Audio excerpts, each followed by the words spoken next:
இன்றைக்கி நம்ம சிக்கனை வச்சு தாங்க ஒரு சூப்பரான ரெசிபி பார்க்க போகிறோம். இது பார்த்திங்கன்னா கொஞ்சம் கருப்பாக இருக்கும். அதுக்காக பெப்பர் சிக்கன் அப்படின்னு நினச்சிடாதீங்க. பெப்பருக்கும் இதுக்கும் சம்மந்தமே இல்லை. ஆனால் இது பார்த்திங்கன்னா டேஸ்ட்டு ரொம்பவே சூப்பராக இருக்குங்க. கொஞ்சம் செமி கிரேவியாக வச்சோன்னா இந்த சப்பாத்தி பரோட்டா கூட, ஆமாங்க, பரோட்டா கூட வச்சு சாப்பிட்றதுக்கு ரொம்பவே சூப்பராக இருக்கும். ஆனால் இது பார்த்திங்கன்னா ப்ராப்பராக மகாராஷ்டிரன் ரெசிபின்னே நம்ம சொல்லலாம். இன்றைக்கி நம்மளோட ஸ்டைலில் காலா சிக்கன் ட்ரை பண்ணியிருக்கோம். எப்படி பண்ணியிருக்கோம் பார்க்கலாங்க. நீங்களும் ட்ரை பண்ணி பார்த்துட்டு உங்களோட ஃபீட்பேக் கமெண்ட்ஸை குக் வித் சுஜியில் போஸ்ட் பண்ண மறந்துடாதீங்க. வாங்க இப்போது காலா சிக்கன் எப்படி பண்ணுறதுன்னு பார்க்கலாம். Welcome to our channel cook with Suji.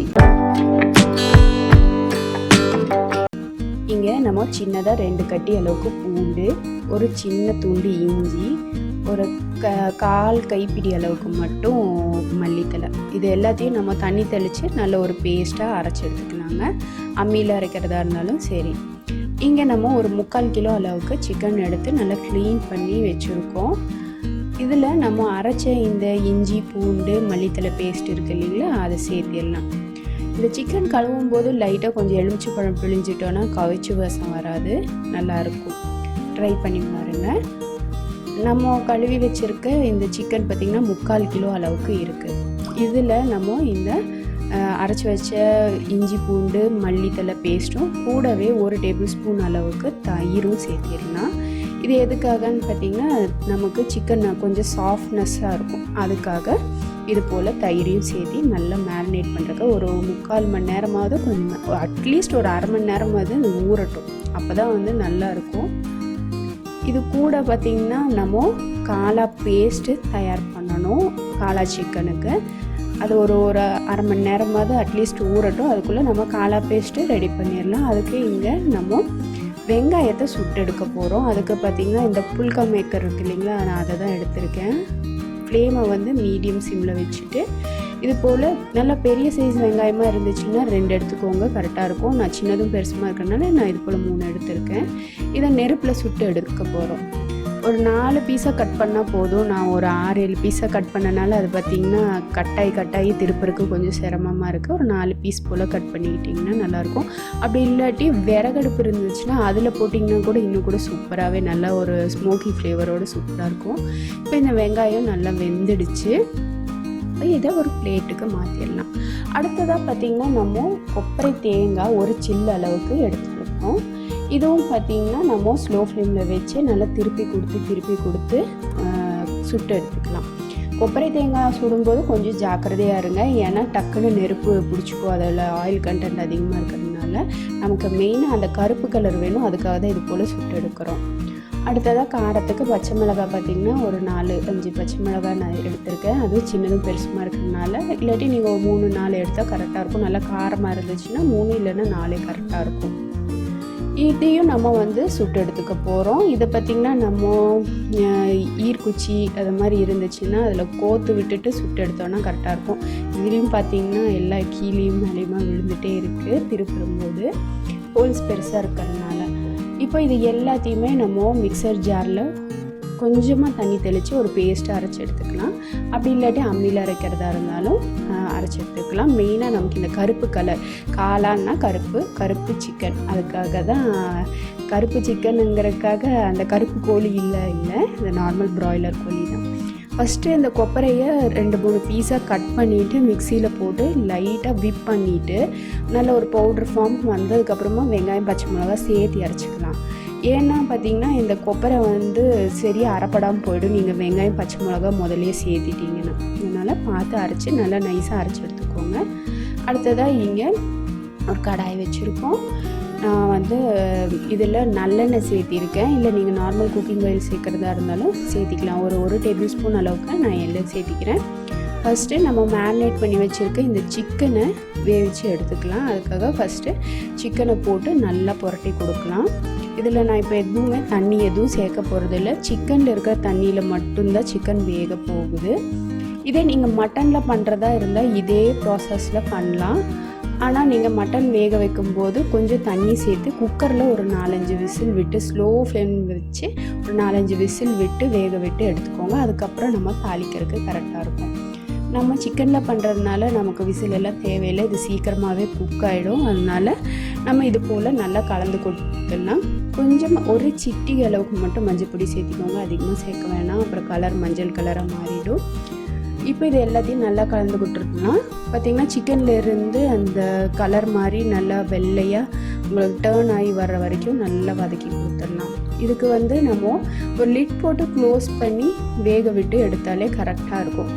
ஒரு தட்டு போட்டு பாருங்கள், தண்ணியெல்லாம் நல்லா ரிலீஸ் ஆகிடு வந்துருச்சு.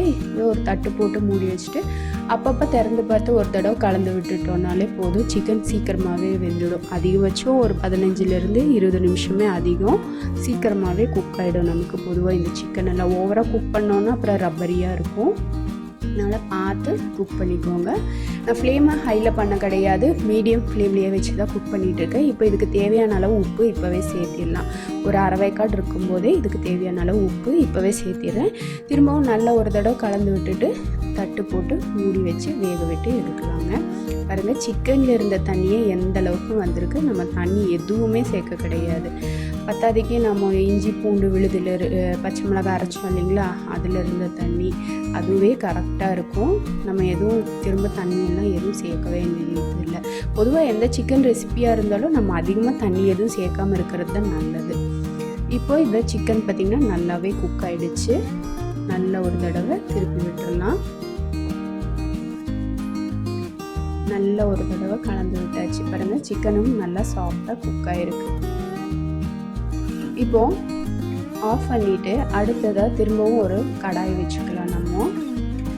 இப்போ இந்த கடாய் நல்லா சூடானதும் ஃப்ளேமை சிம் பண்ணிவிட்டு இதுலேயும் திரும்பவும் ஒரு டேபிள் ஸ்பூன் அளவுக்கு நம்ம எண்ணெய் சேர்த்திக்கலாம். நான் இன்றைக்கி நல்லெண்ணெய் தான் சேர்க்குறேன் 2 டைமும். இல்லை நீங்கள் நார்மல் குக்கிங் ஆயில் சேர்க்குறதா இருந்தாலும் சேர்த்திக்கலாம். இப்போ இந்த எண்ணெய் நல்லா சூடாகட்டும். நல்லா சூடானதும் இதில் பட்டை, லவங்கம், ஏலக்காய் பார்த்திங்கன்னா ஒரே ஒரு பட்டையை 2 உடைச்சிருக்கோம். சின்ன சைஸ் ஏலக்காய் பிஞ்சாக இருந்ததுனால ஒரு 3 ஏலக்காய் 2 லவங்கம் எடுத்துருக்கோம். இது எல்லாத்தையுமே எண்ணெயில் போட்டாச்சு. அடுத்ததாக பிரிஞ்சி இலை ஒரு சின்ன பீஸு ஒன்று போட்டாச்சு. இது எல்லாத்தையும் நம்ம வந்து எண்ணெய் நல்லா கொதிக்கும் போது போட்டோம்னா நமக்கு அரோமா நிறைய கிடைக்காது, கொஞ்சம் தீஞ்ச மாதிரி ஆகிடும். அதனால் மீடியமாக ஃப்ளேமை வச்சுட்டு சேருங்க. எண்ணெயும் பார்த்திங்கன்னா பொறுக்கிற சூட்டில் இருக்கிற மாதிரி டைமில் சேர்த்தோன்னா அதில் இருக்க அந்த எசன்ஸு டேஸ்ட் எல்லாம் நமக்கு எண்ணெயில் நல்லா இறங்கி வரும். அடுத்ததாக ஒரு 2 வரமிளகாய் கிள்ளி போட்டாச்சு. ஒரு 1/4 டீஸ்பூன்லேருந்து அரை டீஸ்பூன் அளவுக்கு வரமிளகாய் தூளும் இதோட சேர்த்திருக்கோம் எண்ணெயிலேயே. இது எதுக்காக வரமிளகாய் தூள் சேர்க்குறோன்னா அந்த கலர் கொடுக்கறதுக்காக சேர்க்குறோம். இல்லை நீங்கள் காஷ்மீரி சில்லி சேர்க்குற பவுடர் இருக்குது அப்படின்னா நீங்கள் அதை சேர்க்குறதா இருந்தாலும் சேர்த்திக்கலாம். அப்போ நீங்கள் பச்சை மிளகாயை கூட்டி சேர்த்திக்கோங்க.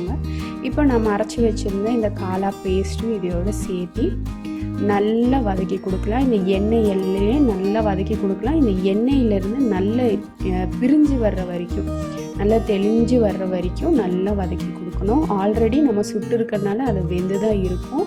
அதனால் நல்லா வதக்கி கொடுங்க. எந்த அளவுக்கு வதக்கி கொடுக்குறீங்கன்னா நல்லா சுருண்டு வர்ற வரைக்கும் வதக்கி கொடுத்துட்டே இருக்கணும். நல்லா ஒன்று சேர்ந்து அந்த காரம் எல்லாம் ஒன்று சேர்ந்து அந்த பட்டை லவங்கத்தோட எசன்ஸு எல்லாம் சேர்ந்து வர அளவுக்கு இது போல் நல்லா ஸ்லோ ஃப்ளேமில் வச்சு வதக்கி கொடுங்க.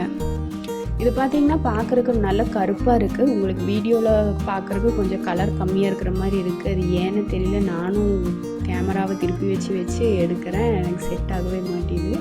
பாருங்கள், இந்த அளவுக்கு நல்லா அந்த தண்ணியெல்லாம் போய் நல்லா சுருண்டு வந்திருக்கு. பார்த்திங்கனாலே தெரியும், இந்த அளவுக்கு நல்லா சுருண்டு வந்திருக்கு. இப்போ இந்த பேஸ்ட் பார்த்திங்கன்னா ரெடி ஆகிடுச்சு. அந்த எண்ணெயெல்லாம் நல்லா தெளிஞ்சிருக்கு, பார்த்திங்கனாலே தெரியும். இப்போ இங்கே சைடில் சிக்கனும் ரெடி ஆகிடுச்சு இல்லைங்களா. இப்போ இதில் நம்ம வதக்கி வச்சுருக்க இந்த காலா பேஸ்ட்டை சேர்த்து நல்லா கலந்து விட வேண்டியது தான். அவ்வளோதாங்க, சூப்பரான காலா சிக்கன் ரெடி ஆகிடும். இது பார்த்திங்கன்னா சப்பாத்தி பரோட்டா கூடலாம் வச்சு சாப்பிட்றதுக்கு ரொம்பவே சூப்பராக இருக்குங்க. இது வந்து நம்ம ட்ரையாக பண்ணியிருக்கோம் இந்த தடவை. இதுவே கொஞ்சம் தண்ணி ஊற்றி தளர்த்தியாக பண்ணணுன்னா சப்பாத்தி புல்காவோடலாம் வச்சு சாப்பிட்றதுக்கு ரொம்பவே சூப்பராக இருக்கும். இப்போ இந்த சிக்கனோட சேர்த்து நல்லா புரட்டி கொடுத்துடலாம். எனக்கு இந்த பாட்டில் லைட்டாக ஒட்டுற மாதிரி இருக்குது, அதனால் இதை வந்து நம்ம கொஞ்சம் கடாய்க்கு மாற்றுறதா இருந்தால் மாற்றிக்கலாம். இல்லை முதலே கடாய்க்கு மாற்றிருக்கலாம். கொஞ்சம் கீழே அப்படியே பிடிக்குது, பானை இல்லைங்களா, அதனால் நல்லா பழகின பானை தான் இருந்தாலும் லைட்டாக பிடிக்கிற மாதிரி இருக்குது. திருப்பி விட்டால் எல்லாம் நமக்கு அந்த சிக்கனோட அந்த காளா பேஸ்ட்டும் சேர்த்து நல்லா ஒன்றா சுருண்டு வரணும். அவ்வளோதான். இந்த ரெசிபி பார்த்திங்கன்னா சிம்பிளான ரெசிபி தான், ஆனால் ரொம்ப சூப்பராக இருக்கும். ட்ரை பண்ணி பாருங்கள். இது பார்த்திங்கன்னா ப்ராப்பராக இது வந்து மகாராஷ்டிரன் ரெசிபி தான். இது நம்ம ட்ரை பண்ணியிருக்கோம் நம்மளோட ஸ்டைலில். உங்களுக்கு பிடிச்சிருந்தால் மறக்காமல் லைக் பண்ணுங்கள், ஷேர் பண்ணுங்கள், குக் வித் சுஜியை சப்போர்ட் பண்ணுங்கள். இதுக்கு மேலே பார்த்திங்கன்னா லைட்டாக ஒரு 1/4 டீஸ்பூன் அளவுக்கு மட்டும் நான் கரம் மசாலா தூள் சேர்த்திக்கிறேன், கொஞ்சம் ஃப்ளேவருக்காக.